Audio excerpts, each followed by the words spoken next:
Good evening, dear guests, dear attendees of our panel.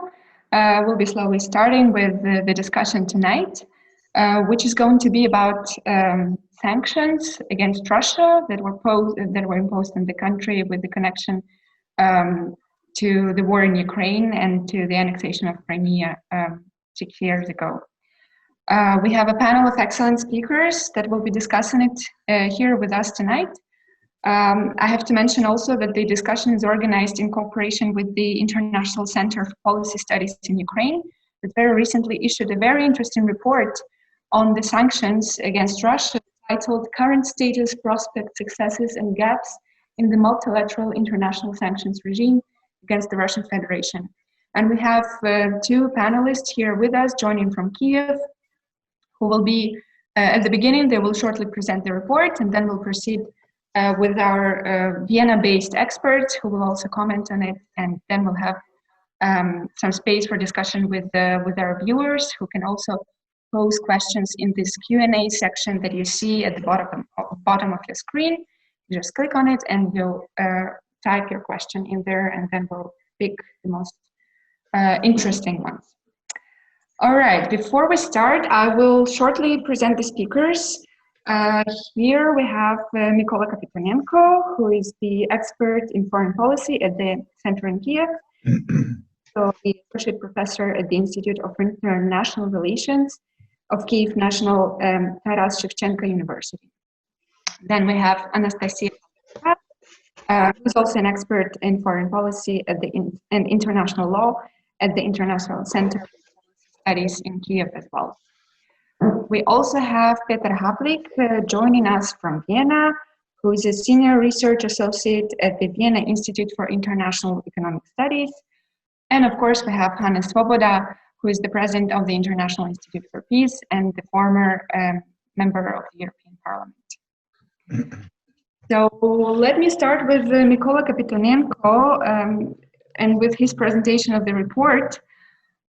Maybe to very shortly give some general overview of what we are going to talk about and why is it so topical to speak about it right now. So the sanctions have been there 6 years already, and the main reason why they were actually introduced was to reverse Russia's actions in Ukraine, mainly in the Donbas region and in Crimea. So to return those regions and fully integrate them back into Ukraine. But after 6 years, as we see, it didn't really happen. So the question, as it is posed in the title of our event, are these sanctions actually still useful? So that's the main issue, which is very high on the agenda in Europe, in the US, in Ukraine, everywhere. So what do you say about it?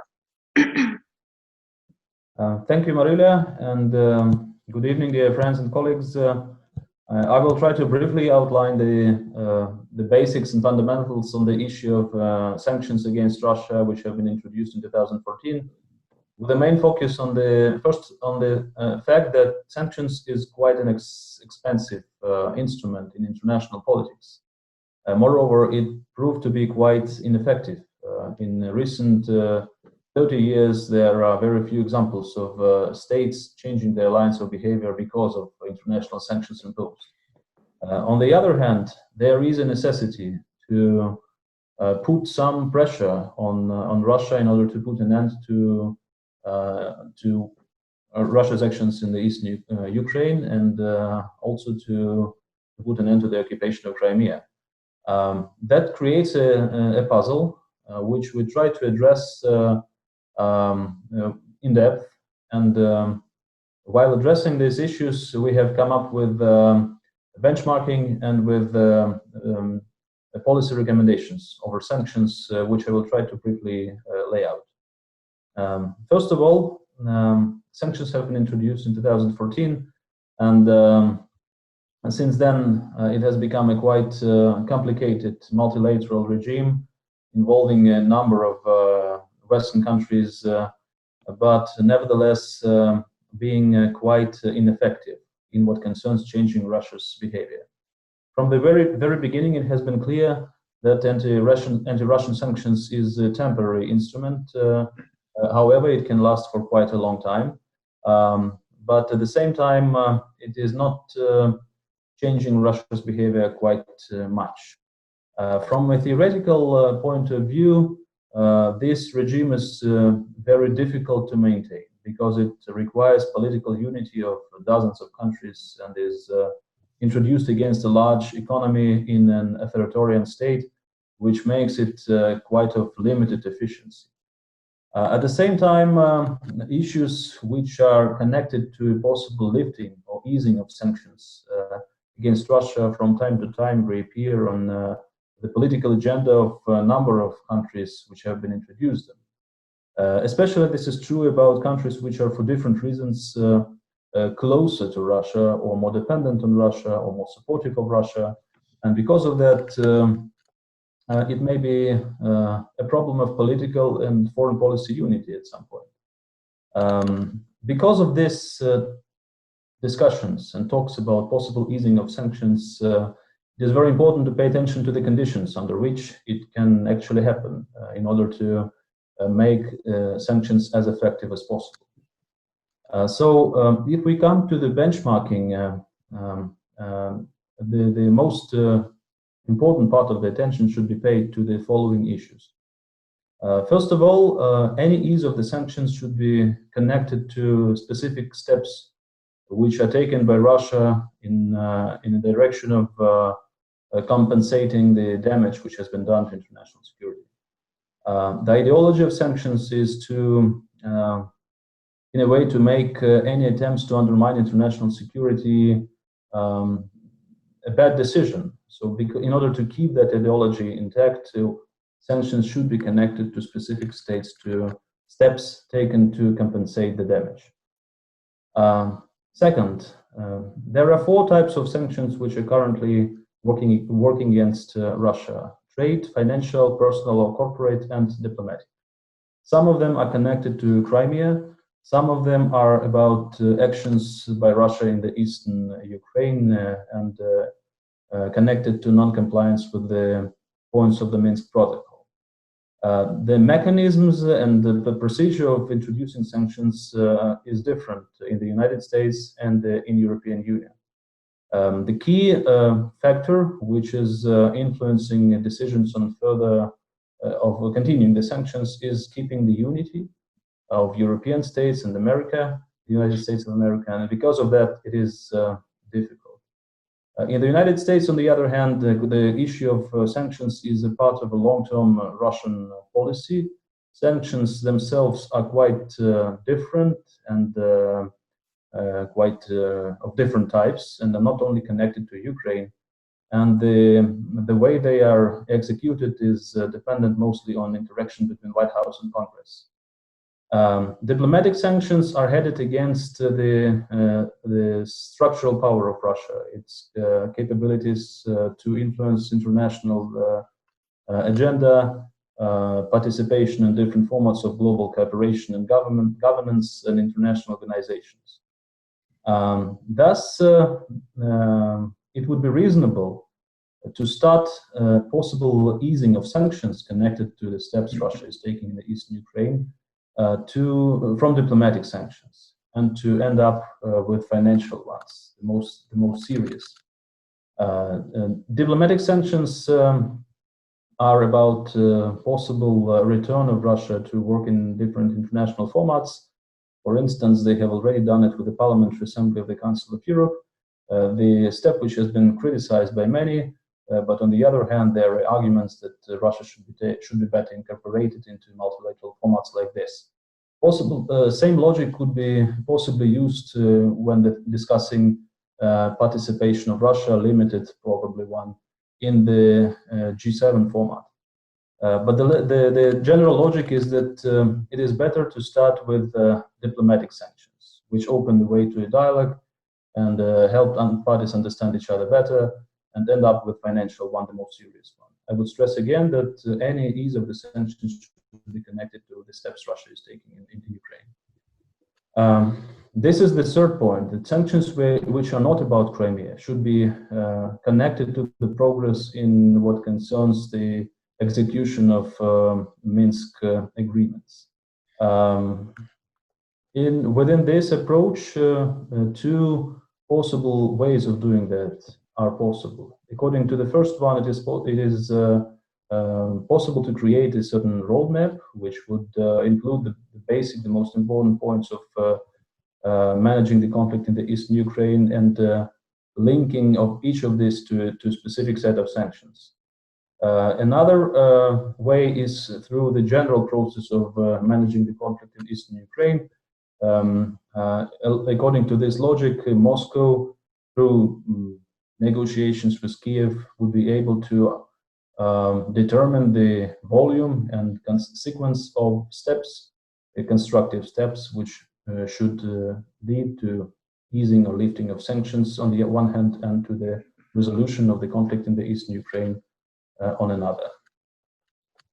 Sanctions could also be strengthened, and that is the point Anastacia would cover in more details. It is probably more about concerning the United States, and because it is just easier and quicker decision-making processes, easier and quicker in the United States over sanctions. But generally, the possibility of strengthening the sanctions could be an instrument of pressure itself. Actually, threats of introducing new sanctions may be even more effective than sanctions themselves, because it can help to achieve political results without paying actual price.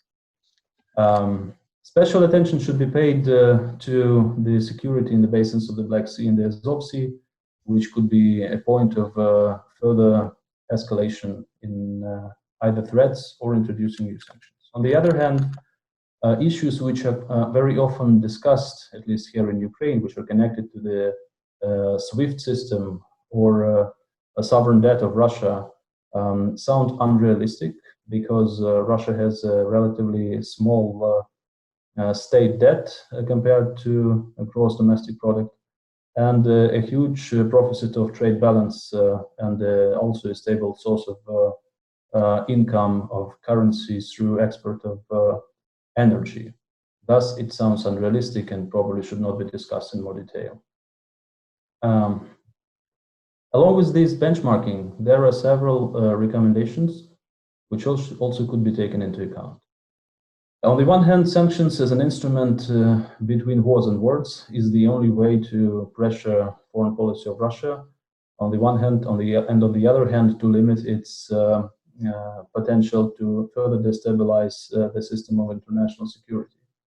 A strength of sanctions is in their flexibility and quite broad range. On the other hand, the key weakness is in inefficiency and quite small level of influence on decision making in Moscow. With taking into account of 6 years of sanctions, the following recommendations could be made.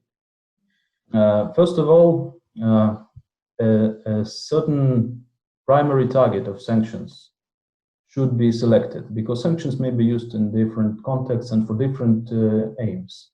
As a punishment, as a in enlargement of the price for further violations, as the tool to change the policy of the target states.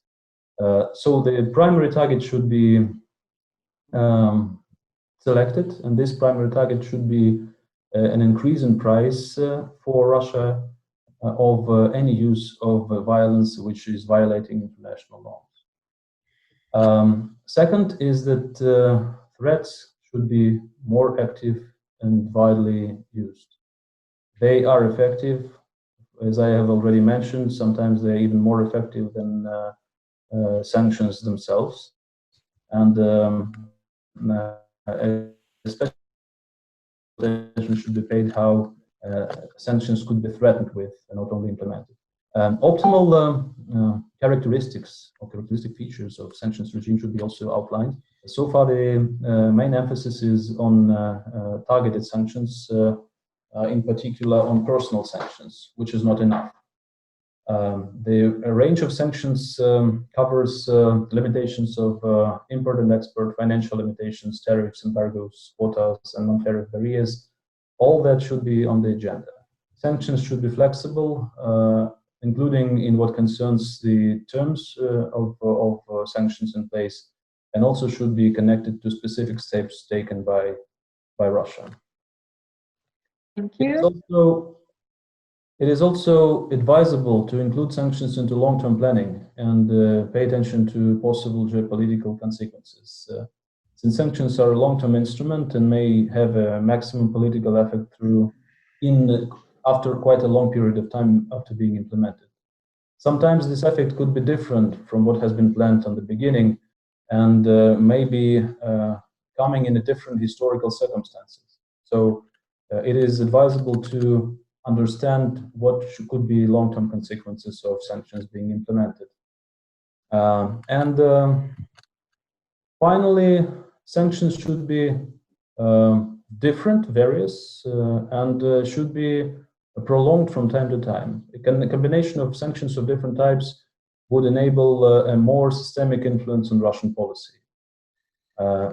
Finally, the Russian population should be kept aware that sanctions are more effective than they seem, and that the Russian counter-sanctions are more damaging for the population of Russia itself than for counterparts. To put it shortly once again, and to draw a certain line under what I have said, sanctions are difficult. This is once again an expensive and complicated mechanism. One should not expect that sanctions would bring quick results.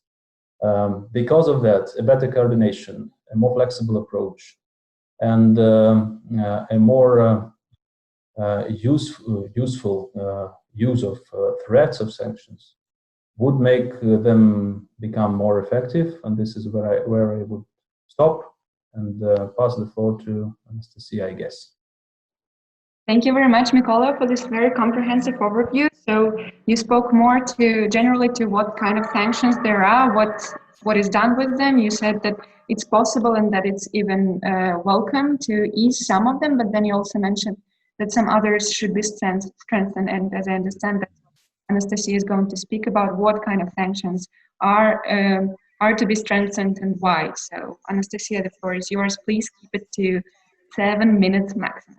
Thank you so much. It's not completely the topic of my presentation, but I'll improvise.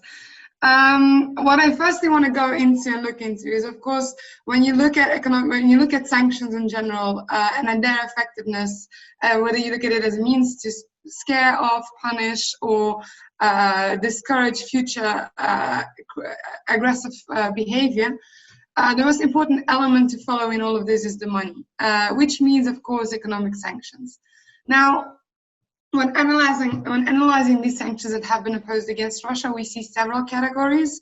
There's been a freezing of assets, certain companies which were prohibited or limited from accessing financial markets, as well as their activities from certain companies or individuals that were prohibited in the territory of the sanctioning states.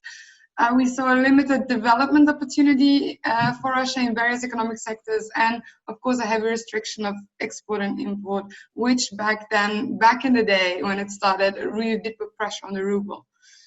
And then, of course, the most important question and why we're here today to discuss is, does it work? Now, the problem, of course, with sanctions is it's incredibly difficult to measure its effectiveness. We cannot put any country in a petri dish, pull in and add sanctions to that and see what effect it has, because there's just such a large number of factors influencing the situation. For example, with the ruble, there was the whole added question of whether it was pressure from Europe or specifically the oil crash that caused it to spiral down. And we also have added to that, of course, the Kremlin, and already Mykola kind of pointed at the fact that Russian citizens are not always aware of what's happening, because the Kremlin is very vehemently denying that they're being harmed by the sanctioning regime in any way. They're going as far as to say, well, we have import substitution policy. At the end of the day, the sanctions are benefiting our Russian economy and harming the European economy far more. So, it's quite difficult to argue with that. It's quite difficult to actually establish, yes, but what percentage of damage are we doing and where is it working? But I think there's one simple and persuasive argument to prove to us that it is working, it is effective. And the fact that from the Russian perspective, there's been a lot of diplomatic effort in getting the sanctions removed. And if you look at the statistics, even if we're going to look at dry numbers, then the anti-Russian sanctions have certainly caused quite some damage to the Russian economy, because we saw at a certain point an increase in volatility in the foreign exchange market, which means that the price of currency had become very prone to fluctuation, and it was destabilizing, undermining general market stability. We saw there were raised prices for all kinds of projects, large-scale capital outflow. I think we were talking about a withdrawal of capital of $151.5 billion in 2014, which is $90 billion more than the year before that. And so the whole combination of the growth in Russia's domestic and foreign debt, the inability to access external borrowing, failing oil prices, has actually led to a full-on collapse of the Russian ruble in 2014. We saw that Russia started using parts of its foreign exchange, of its pensionary funds, any reserves they had to prop up their economy, and the Central Bank of Russia stopped supporting the value of the ruble altogether and increased the interest rate. So we can definitely say that damage was caused. But then once again, we can take a step back and ask ourselves the question, yes, but what is the end goal of these sanctions? Because if it is to end the war and aggression in Ukraine, or just end Russia's quite aggressive stance in the international arena in general, we can say, well, that's not being accomplished, not that much. But if it is a bit more subtle than that, if it is indeed to point out not only to Russia, but to the international community in general, that for the aggressive behavior that you're portraying, there is a counter price, and you have to make that decision as the aggressor country, whether that price is going to be worth it for you. That is something that I think we have very much succeeded in with these sanctions mechanism. And I think that, as well as Mykola already said, one of the big flaws in the economic sanctions regime that we have right now is that although in nature they're dynamic and flexible, they're not being used that way. There's no change or adaptability in objects and sectors to exercise pressure. There hasn't been in the past 5 years. So Russia's economy, where we hit them hard at the beginning, Russia's economy since then has been able to adapt, navigate, and adjust to these sanctions. At a certain point, has even showed growth in its GDP, in internal economy and export. And what I usually compare this to, because we've had quite some discussions on this topic already in other big European capitals, what I usually compare it to is that there's a nail on the wall, and sanctions are the hammer that you use to beat that nail in with. And Europe, or the West in general, has taken that hammer, thrown it at the wall and said, well, it doesn't work now, does it? And that's quite a simplistic way to look at it, because the hammer will actually get the nail in, but it very depends on how you use it. And you have to try a couple of times maybe to get it right. But we've done it once. We've thrown it at the wall with quite a lot of force, but not really quite hit the nail yet. And I'm not going to repeat, I think, what Mykola has already said, our criticisms on the current sanctions mechanism. I think that everyone can agree on benchmarking, though I've had some colleagues here in Kyiv telling me that there's no point in it. I think we can all agree to disagree on that. But I think one of the most important added things that I do want to add to what Mykola just said is that it's quite, it is enormously important to find a way to streamline sanctions. We have seen already, and I can give you a very quick anecdote, which is that there's been a very clear and palpable discrepancy between the US and the EU in imposing sanctions against Russia. And despite the fact that we actually have a coordination group between us two, so it actually baffles me that we got this far, that there was a diplomatic row between the two at a certain point. When the US, under the Countering America's Adversaries Through Sanctions Act, imposed sanctions that targeted the Nord Stream 2 gas pipeline and the companies that were working on it, which obviously hit home for several European countries and led to the fact that as well Germany, as well as Austria actually, at a certain point heavily criticized the US for it, saying that it's threatening Europe's energy supply, it's posing a threat to the EU. And it's already quite difficult to be in the fighting arena with Russia, but to have the EU and the US having these disputes between themselves is just putting salt on the wound. I'm going to leave the floor now up to the next one. I see you looking. Perfect, thank you very much. you've touched upon many interesting points, one of them being that it's very hard to measure whether the sanctions are actually effective, and also that's what Mykola also mentioned in his presentation.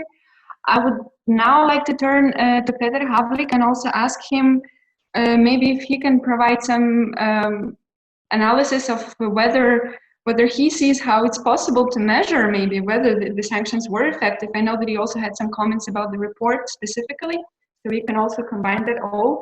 And yeah, so just we also know that Russia also introduced counter sanctions, and according to Russian authorities, Europe and the US actually lost even more than Russia itself. Well, we can of course argue about that, but how do you see whether who is sanctioning whom in the end?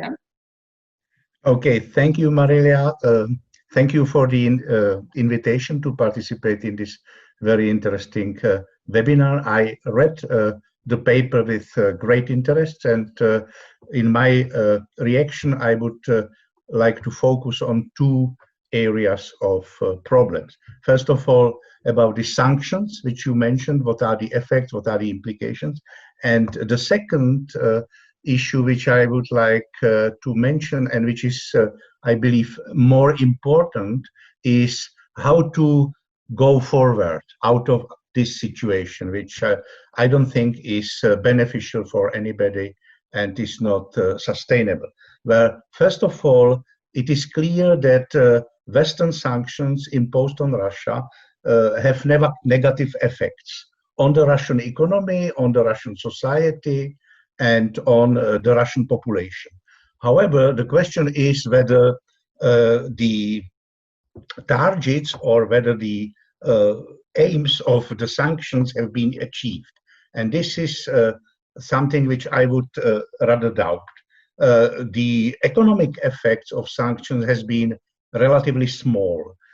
As far as the economic growth is concerned, recent IMF paper estimated the effect of sanctions to lose about 0.2 percentage points of Russian economic growth over the period 2014-2018. This estimate has been mentioned recently by a paper from the Bank of Finland. There are other estimates as well, but I believe that this probably is a fairly good approximation. This has to be put into the context of other effects which were in parallel with the imposition of Western sanctions.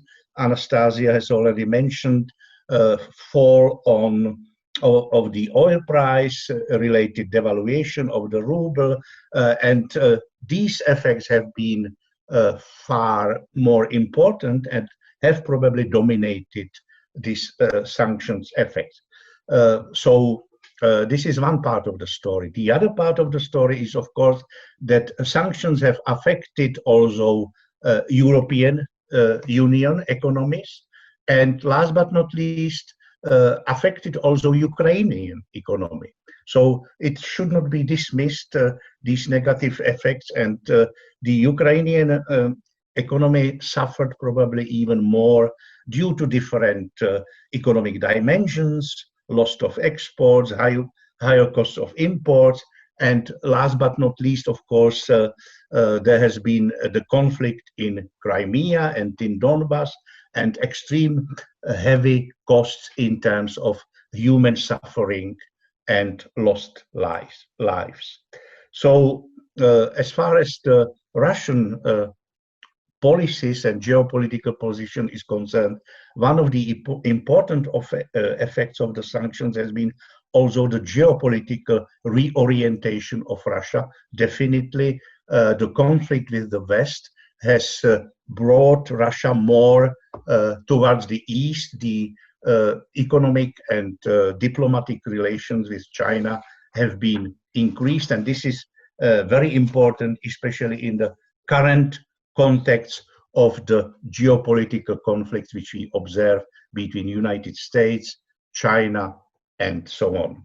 So to summarize these brief comments about sanctions, I would argue that international experience and also international literature, also regarding other areas like Iran, Venezuela, Cuba, North Korea, and so on, show that very likely sanctions are not a very efficient tool of economic policy, and it also very rarely achieved the tool of changing geopolitical economic behavior. Coming to the second part of my intervention is the speculation or some thinking about how to go forward from this stalemate.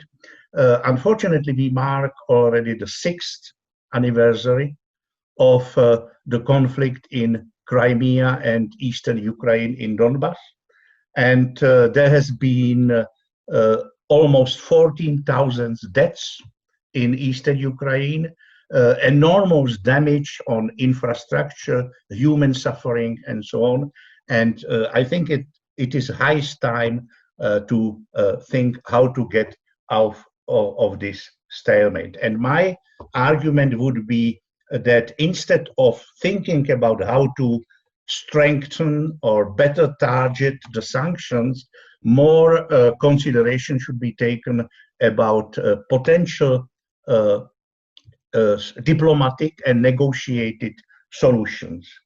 The new political leadership in Ukraine, President Zelensky, which has been in office for about 1 year just now, has relaunched this diplomatic offensive and diplomatic negotiations regarding the solution of the conflict. I would like to remember that last December there has been this meeting of the Normandy format, and there have been some agreements which have been negotiated, especially regarding the implementation of the Minsk II agreements. Some steps have been already achieved, especially the exchange of prisoners. Unfortunately, not very much beyond that steps, which are, however, important, have been achieved. Unfortunately, the current situation about the COVID virus has probably also inhibited the progress in further negotiations. But I would strongly agree about the necessity to focus on restarting the negotiated diplomatic solutions. I am perfectly aware that this is not a unanimously accepted view in Ukraine. I know that there is a big opposition even to this negotiating initiative launched by President Zelensky, but nevertheless, I strongly believe that this is the only way how to get forward. Unfortunately, Ukraine has also become a game and pawn in some geopolitical conflict. United States, Russia, everybody in this panel and probably in the audience know what I'm talking about. This is not, of course, very welcome. It complicates the negotiations, but still, I still strongly argue for this negotiated solutions. Perhaps just to pose a question directly to the authors of this report, one of the statements in this report at the end, in conclusions, is that the aim would be to achieve full restoration of de jure and de facto control by Kyiv over Donbass and Crimea. My question is, how would be the specific procedure? This full restoration, should it be done by force? Should it be done by negotiations? And what about the population which lives in these temporary occupied areas? Should they be asked about their opinions, or how to get in practical terms to deal with this problem? So closing my short intervention would be, again, repeating that I would strongly argue for cooperative solutions that are better and probably realistically the only alternative to confrontation. So that's my first intervention in the discussion. Thank you. Thank you very much. You also posed a direct question to the authors of the report. I think they can maybe answer it after we speak to Hannes Swoboda. We will have a short round of reactions to one another's statements. Let's turn to Hannes for now. And also, Anastacia also mentioned it in her report, in her statement, Peter as well, that there is this sort of difference between the US and the EU, and internally in the EU there is also different views of how to proceed on with the whole procedure. And generally also the report argues itself that there is lack of coordination between these two actors, the West, who are actually the main drivers of the sanctions regime. So Hannes, how do you see that? Like, what are the prospects there? Peter also mentioned this stories with Joe Biden and investigations and things like that. So how does this affect the whole issue? Well, first of all, thank you very much for our colleagues in Ukraine, and also to Peter Havlik for his comments. First of all, I want to underline that what I think Mykola already said, sanction is something between war and words. So the sanctions are not a good instrument. They're not very successful, we know that. But can you accept especially annexation and say, okay, that you annex? Of course, sometimes annexation is accepted. In my government was not very critical about the intention of Netanyahu for annexation of the Palestinian area. You can also say that in some way what China is doing with Hong Kong is annexation in some way, not legally, but politically. But I want to underline that, of course, in the case of South Africa and also in the case of Iran, sanctions were successful in bringing Iran, for example, to the negotiation table, until Mr. Trump, of course, made his silly withdrawal from the agreement. And with that, of course, I come immediately also to the question which was raised quite rightly by Anastacia, on the EU and US relationship. Nord Stream, the activities and actions against Nord Stream was not a sanction against Russia, it's a sanction against Western European countries and companies. So if in the framework of having sanctions against Russia, one part of the partnership of the sanctions is sanctions the other part, that's absolutely crazy. Now you can, of course, say Nord Stream is not good, or you can have different opinions about Nord Stream. But in that critical situation, to go against Germany and some other countries, Austria is not so important for that issue, of course, is absolutely crazy. So I think, of course, you had already before, you remember some diplomats from the US making silly comments in Kyiv in the years before Trump was active. So from the beginning, of course, there is not one line between the US, and the US wanted to send also heavy weapons to Kyiv. So there is not one line, but at least for some time until Trump came, there was some common ground and common policies towards the Russia. I think second point or third point, yes, I think the most important thing is to strengthen Ukraine. But for strengthening Ukraine politics have to do its job. For many years it was not done.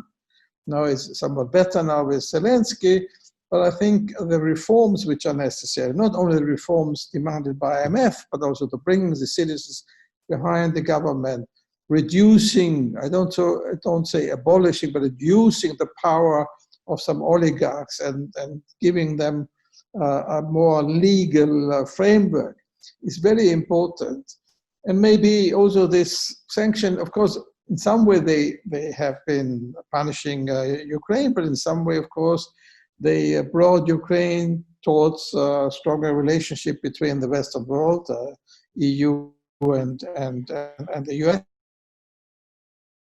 So I think that was not so, at the end, not so negative maybe as Peter mentioned it. Also, of course, for the immediate act, there was some negative elements. So I think, and I agree fully with Peter, the intention must be to go into talks with Russia. I doubt that Mr. Putin is interested in a solution now. Why should he? What can he win? Of course, it's expensive, not the Crimea, but expensive what he has to spend in the Donbass. But politically, especially now when he's maybe weakened because of the coronavirus issue, I doubt he's really interested in doing something. If he would be interested in finding a solution, he would have done it. He knows exactly that he pushed Ukraine even more to the west. Not into NATO, because as long as the conflict is there, it will not be possible for Ukraine to join NATO. And therefore, he will want to keep the conflict. If you look to Georgia, the small issue of South Ossetia and Abkhazia, it's not a big issue for Russia as such. But to have a conflict at its borders is an interest for Mr. Putin. So, yes, whatever Mr. Zelensky and together with Germany and France or whatever can do to improve the living conditions of citizens who are affected by the conflict is very important. Exchange of prisoners, many of these things should be done. And we always criticized, and also personally when I was still often in Ukraine, criticized the stubbornness of some of the politicians in Ukraine to go into a dialogue and to speak also to the people, to the rebels, so to say. But I think we should be realistic. It will be a long time until there can be some real change in the policies of Russia. You can manage something with the sanctions, but it will not really change much in Russia's behavior. Thank you very much, Hannes. I see Anastacia already raising her hand. So yeah, let's just continue with you. Thank you. I wanted to make two remarks for this.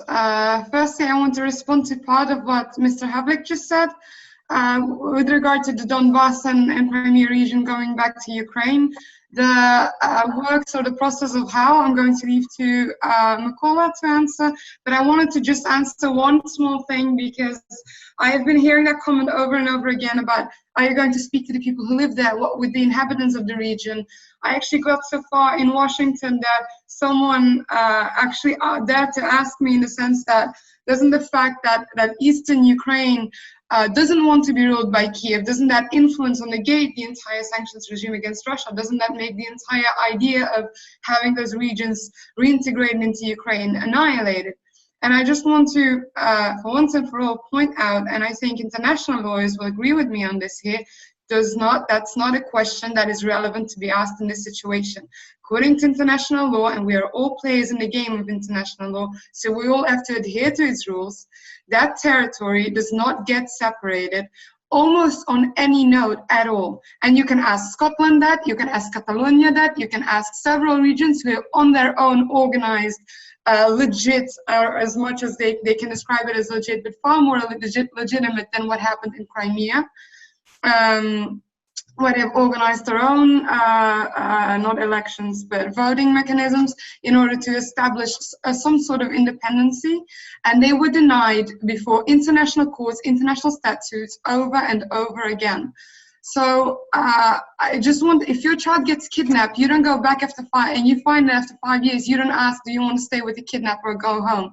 That's not how it works. You establish the situation, and according to international law, that country and that region is still Ukraine, no matter what outsiders say about it, or even what insiders say about it. Well, with regard to the effectiveness of sanctions and how much we can talk about the influence it has, there's a specific situation I want to point out, and you can read it in our paper. We have created a top 14 about individuals who have not been put on individual sanctions lists.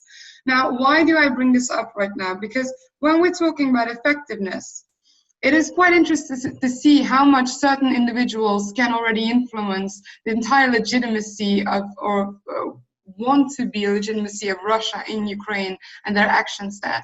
And there's one specific person that comes to mind, and I don't know if my colleagues here on the panel have heard about him. His name is Ruslan Rostovtsev, who is deemed to be the coal king of the Donbas region. What it comes down to is that his entire business structure is based on exporting, illegally so, exporting coal from the Donbas region, by Russia-occupied Donbas region, to Russia, funnel it through Russia, then bring it to Europe, selling it to European customers. And with the money he makes on that venture, he establishes fake embassies for the DLR and for the Donbas and the Luhansk regions in European countries. They're in Marseille, they're in Turin, they're in Vienna, I think, as well, where they have fake, and they're called NGOs, supposedly, but as NGOs, they call themselves Embassy of, and they pretty much just lobby Russian activities in Ukraine as being legitimate. They're pretty much lobbying the independency or so-called independency of these regions.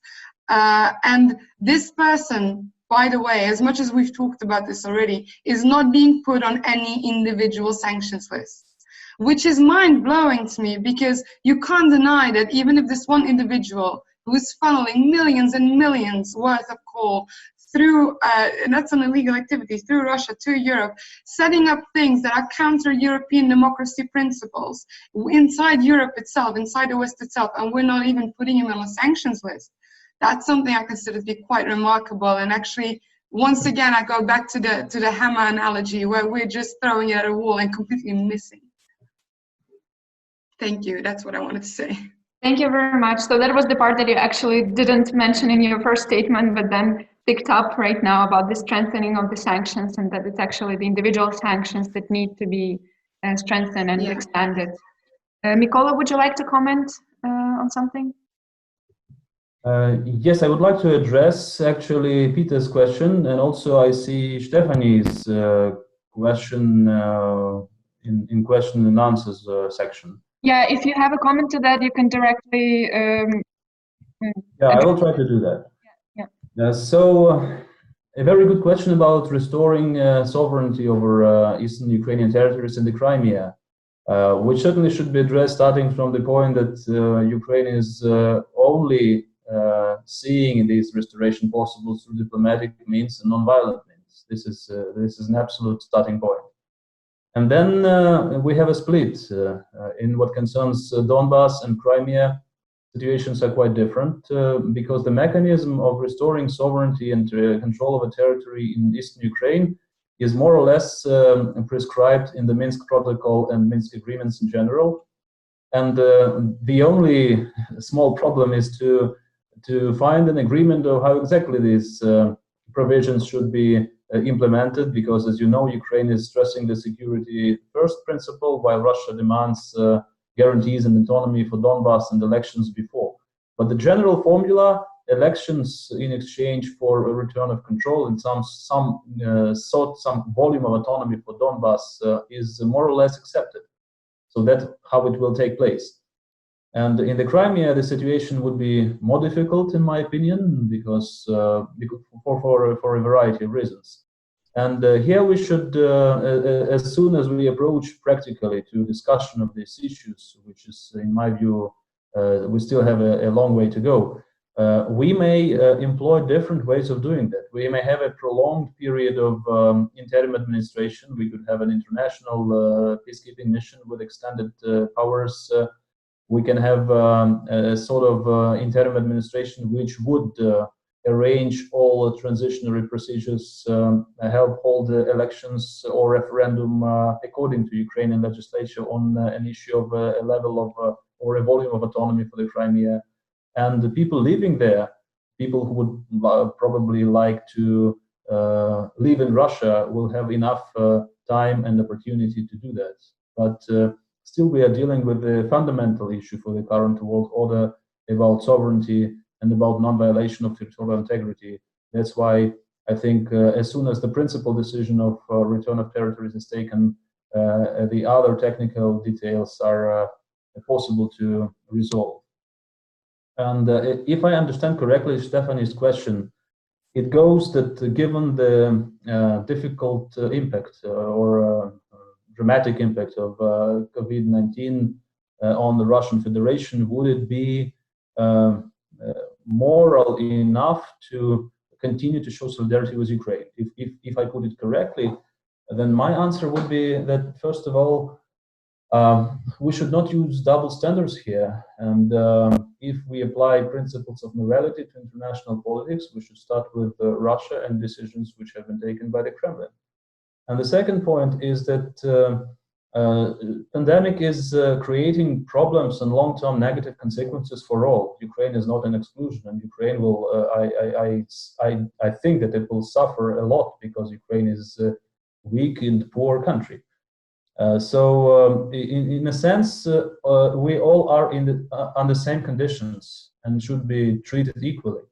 And moreover, the consequences of COVID will be overcome in several years. But long-term consequences of undermining international security will remain, and because of that, they will require a proper approach. And thus, I think it will be counterproductive to apply a new approach to Russia because of it being hit by COVID. On the other hand, I was writing about this here on Ukraine and saying about this, that COVID has created a different situation in the east of Ukraine and on the occupied territories, and that is what should have been addressed also by Ukraine. Ukraine probably should have taken a more active position in providing more assistance, humanitarian aid, and generally participation in the lives of people who are living there, because the conditions are really tough there. So probably this is where I would put emphasis on implications of COVID on the current situation. Thank you. Thank you very much. Hannes also wanted to. Yeah, thank you very much. I wanted just to mention what Anastacia said. Of course, with all the sanctions, you always find ways around everywhere. I know very well from also when the sanctions were against Yugoslavia under Milosevic, people found ways to smuggling goods and so on. So that's one of the problems. What is, and here I would confirm what Anastacia said, what is the problem? We have two kind of links, economic links between Europe and Russia. The formal ones where, of course, goods can be exchanged, which are not part of the sanctions. But what Russia did many years before already, many, let's say, illegal or links outside the legal way. Not only Russia, of course, Ukraine also did the same in the past.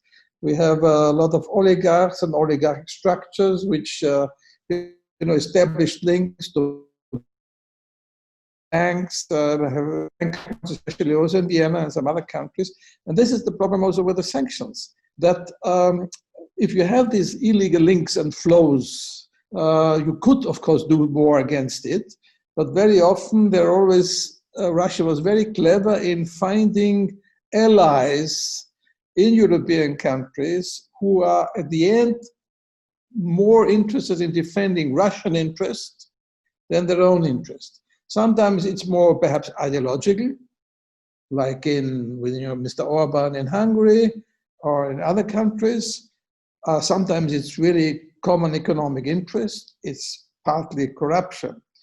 And therefore, this kind of let's say, super or extra legal, maybe not all the time illegal, but extra legal connections are, of course, undermining also sanctions. That is a problem. I just want to confirm what Anastacia said. And here, of course, Europe should be much more strict in saying, yes, what is legal should be done, but what is not legal, what is corrupt, the long fight about Mr. Firtash and others. So it has in the past also affected Ukrainian oligarchs. But today it's more the Russian oligarchs or Russian interests who are undermining the sanction system. That is absolutely correct. And unfortunately, I have to confirm that. Yes, Peter, please go ahead. Well, just a few comments about these oligarchs. It is a sad fact that in all conflicts all over the world, there are always people who benefit from the war, being smuggling goods, being selling weapons, doing a lot of illegal businesses. So this is nothing new, and we have to be aware. Russia is much bigger than Ukraine, and therefore there are much greater oligarchs in Russia than in Ukraine. But we have serious problems in Ukrainian oligarchs as well. This has been, by the way, recently mentioned by the IMF also as one of the conditions for providing additional financial support to Ukraine in, let's say, I just refer briefly to this banking law, which is very much related to the issue of the oligarchs. However, I still think that these are relatively minor issues. The much bigger issue is if we look at the broader situation, if we look at the situation on the ground, both in Crimea and especially in Donbass, where there are millions of people who are affected with this conflict, and they are living already for 6 years in this situation. This is extremely sad and extremely disappointing. And here I think that the international community, especially the European Union, should launch the initiative at the negotiated solution of the conflict. Because otherwise it will last for years and years and years. And as far as my information is correct, even the current COVID lockdown situation is bringing the eastern part of Donbass closer to Russia, effectively, let's say, achieving something opposite what should be otherwise the aim of the international community. Thank you very much. I see Anastacia raising her hand. I just want to make a short comment that with your comment, if you want to react on any other comment made before, maybe you can also give us some sort of final statement of yours, since we already are drawing to a close. And I would like to ask you to address in this final statement sort of the following question. How do you see, Hannes also mentioned it in his first intervention, that Ukraine also has some role to play, and there are reforms that Ukraine can make, and maybe these reforms can also sort of show Ukraine in what light for in the eyes of Europe, of the West in general, which would then sort of produce more support in this region for Ukraine and more willingness for maintaining the sanctions regime or modifying it according to the situation. So if you can just shortly mention what are the specific things that you see right now that Ukraine can do to improve its position, however disadvantages it might look like in terms of the pandemic, the economic situation, everything else. So we'll start with Anastacia and we'll continue with whoever wants to. Okay, I'll just go very, very quick as a response to Mr. Havlik. When you say that it is just a small feat, the activities of these oligarchs and what they're doing, I want to rephrase that in the sense of, is it still a small feat when we look at it? It's not just a Ukrainian problem. It's not just a Russian internal issue. It is a fact now that Russian oligarchs are infiltrating, and Russian criminals are infiltrating Europe and the US. And it sounds very menacing when I say infiltrating. I don't mean to look at this like a James Bond movie, but the real estate market in London is full of Russian billionaires who are dropping or whitewashing the dirty money through it. I mean, if you look at it through Europe, how many banks have been implicated already on money laundering issues that go through Russia? Vilnius's was it the Tallinn Bank has been pointed out before international courts multiple times that what they're doing is not okay, is going beyond any measures. This is not just an issue of like, oh, it's the oligarchs in Eastern Europe. They'll keep their dirty money there. They're sticking their dirty fingers in every pot, including in Europe. It's becoming a global problem that I think is not just our responsibility to keep our oligarchs in check. It's European responsibility as well to be able to say no to dirty money, which, by the way, is not happening. So when I say individual sanctions and targeting these people, I do think that it has, because it directly links to getting Russia to the negotiation table. Because what I've heard both from Mr. Havlik and Mr. Swoboda is actually the fact that, well, the end goal, like getting them to the negotiation table and getting a peaceful solution for the conflict in Donbass, yes, but for Ukraine it really matters in which way they're going to be sitting at the negotiation table. Whether Russia is going to get there feeling pressured, feeling vulnerable, feeling all its oligarchs being taken quite sensitively and being attacked quite sensitively by Europe, or feeling as if they're king on the hill and they don't have to do any concessions. And I think that I just wanted to point that out, that like I think from the Eastern European point of view, that is not a small feat. Attacking the oligarchs is almost I think more valuable or more lucrative than just attacking the government verbally and saying, well, Russia, that was not allowed.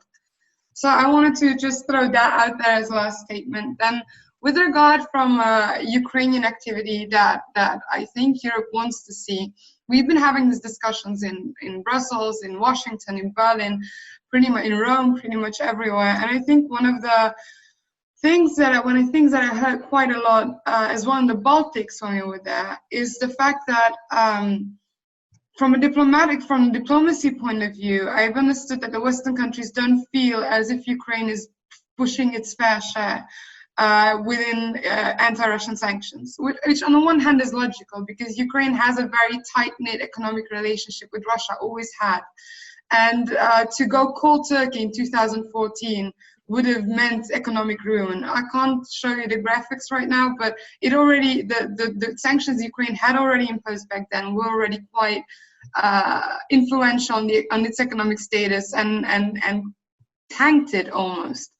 And this combination or this communication with Russia, this cooperation with Russia on economic front has still not completely ceased.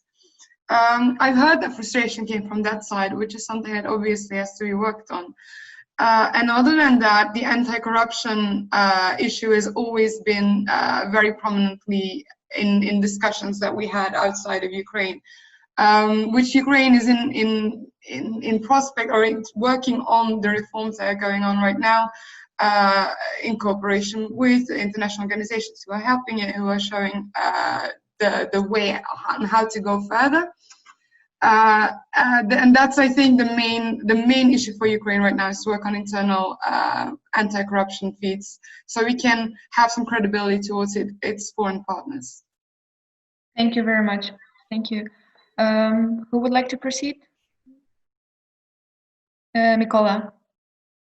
I will make a brief remark that we are talking about sanctions today in a moment when the whole attempt to resolve or move further the resolution of the conflict in eastern Ukraine is kind of a new deadlock.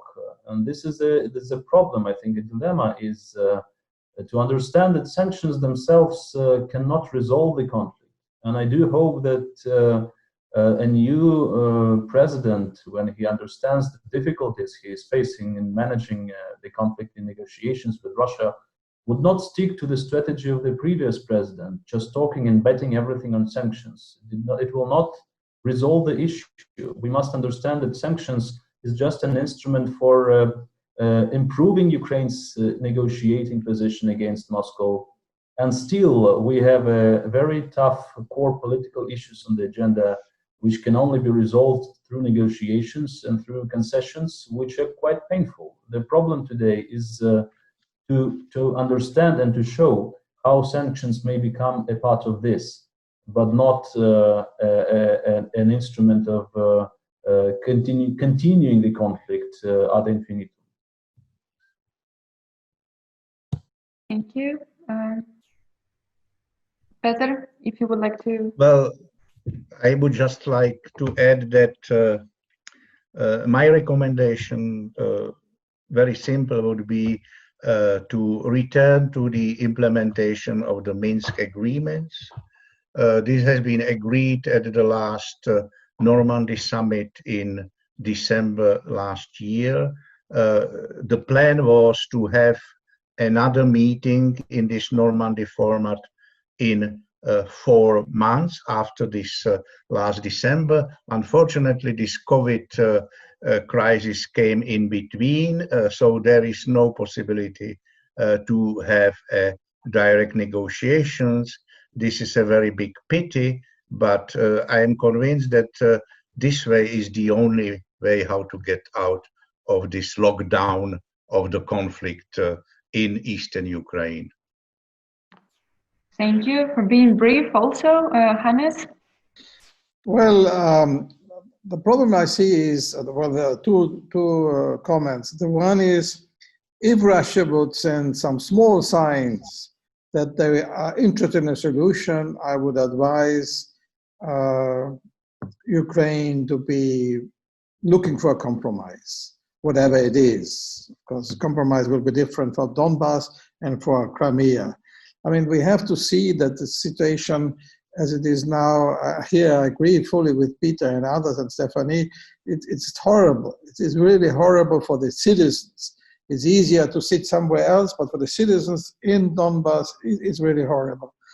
But as long as Russia is not sending a signal, yes, we are interested in a solution, I don't know why Ukraine should make a lot of offers and compromises. This is the one element.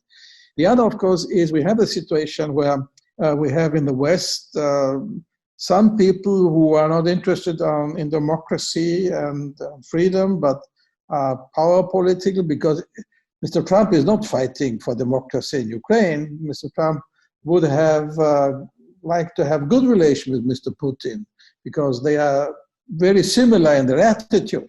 But of course, he was forced because of domestic policies to be now against Putin, in spite of being his ally, as he wanted to have it before the election. So maybe we will have to wait also for the election in the US. If another president is coming, Mr. Biden, with all the critical, complicated situation concerning his son in Ukraine, I think this is the only chance where we can have a new initiative. I don't think that Trump is helping. I know in the eastern part of Europe, Mr. Trump sometimes seen positively, but whatever he did in the past was wrong and was devastating. But a new president could have for a new relationship. And in the meantime, I think the best thing Mr. Zelensky can do, of course, small steps as he does, and does the reform in Ukraine. That's the only thing. We have to think in long term. Otherwise, we will, of course, fail. And let's hope that what is very important is my last sentence, that from Ukraine to the West, especially to Europe, is going a positive message. We do our job. Please help us in doing our job of reform, of trying to find a solution. But let's have a patience enough in order to get a real solution. And also the message to Trump must be, don't go your own way. Let's do it together with Western Europe or the European Union. Thank you very much, Hannes, for this very good concluding remarks. So we've covered a lot of issues. I would encourage you also to check the report itself. I think the link has been posted in the chat field. So I would say maybe the common denominator for all the speakers today was that diplomatic solutions are, of course, necessary. No one wants to do it in any other way. However, the question is how to proceed, what are the small steps, how to implement these solutions. And the sanctions mechanism is useful because it improves the Ukraine's negotiating position.